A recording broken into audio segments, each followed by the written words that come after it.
Selamat pagi, salam dalam kasih Tuhan Yesus. Kita bersyukur kita berjumpa kembali melalui Renungan Harian Toraya Selasa 22 Agustus 2023. Sobat rehat yang baik dan pastinya diberkati Tuhan Yesus. Mari dengan segala kerendahan hati kita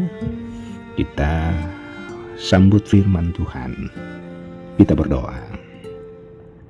Allah Bapa di sorga, kami sungguh bersyukur di hari ini boleh kami jalani dengan kasih dan berkat yang melimpah dari Tuhan.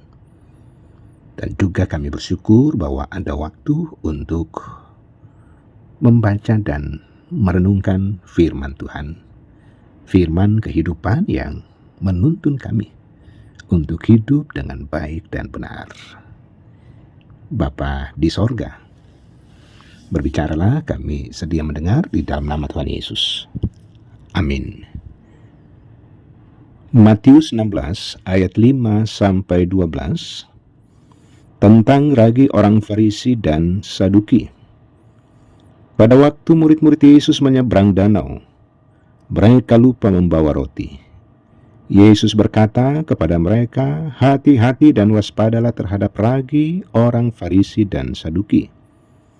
Mereka memperdebatkannya di antara mereka dan berkata, "Hal itu dikatakannya karena kita tidak membawa roti." Ketika Yesus mengetahui hal itu, ia berkata, "Hai orang-orang yang kurang percaya, mengapa kamu memperdebatkan di antara kamu bahwa hal itu kukatakan karena kamu tidak mempunyai roti? Belum jugakah kamu mengerti? Tidakkah kamu ingat lagi akan 5 roti untuk 5.000 orang itu dan berapa bakul roti kamu kumpulkan kemudian? Atau akan 7 roti untuk 4.000 orang itu dan berapa bakul kamu kumpulkan? Bagaimana mungkin kamu tidak mengerti bahwa aku berkata-kata kepadamu bukan tentang roti? Waspadalah terhadap ragi orang Farisi dan Saduki." Ketika itu barulah mereka mengerti bahwa ia berbicara bukan supaya mereka waspada terhadap ragi roti, melainkan terhadap ajaran orang Farisi dan Saduki. Amin. Ibadah yang palsu. Sobat rehat, tentunya kita sangat akrab dengan ibadah. Setiap waktu, setiap hari kita selalu beribadah.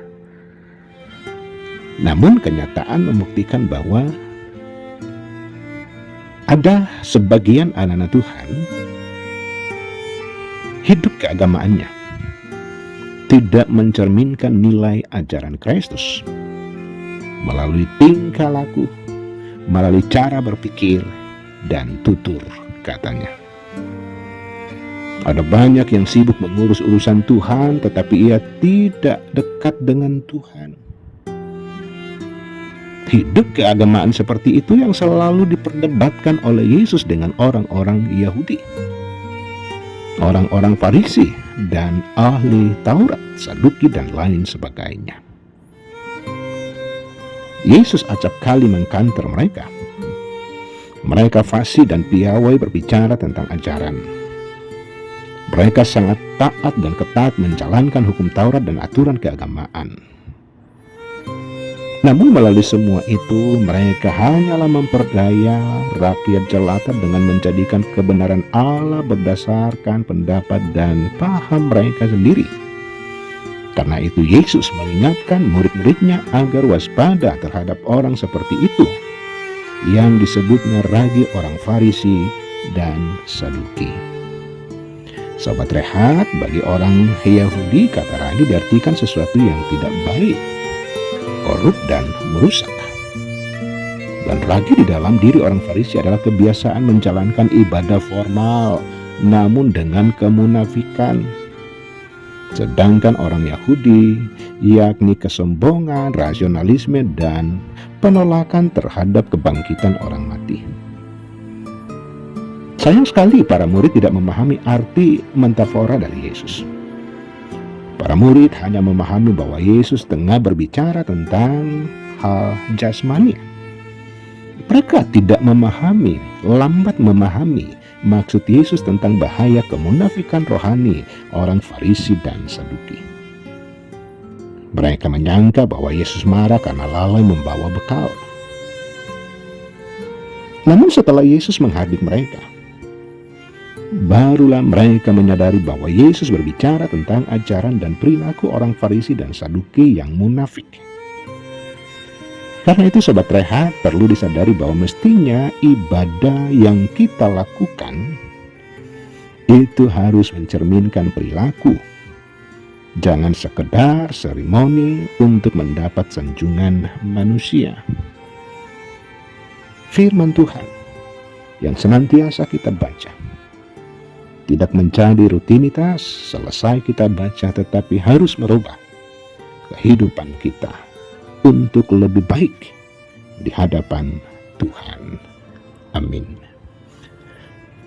Kita berdoa. Bapa di sorga, kami sungguh bersyukur di hari ini boleh mengalami lawatan Tuhan lewat firman-Mu. Firman kebenaran supaya kami pun hidup baik dan benar.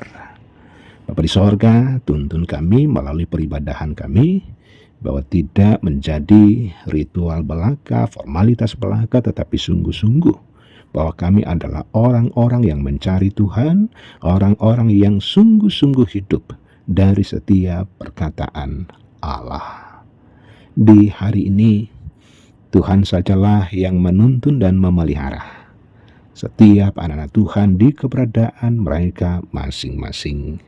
Bapa di sorga, kami berdoa jikalau anak-anak Tuhan dalam kelemahan fisik, dalam keterbatasan ekonomi, karena ketidakadilan dan banyak hal-hal lain yang sangat membatasi untuk menjalani kehidupan dengan baik.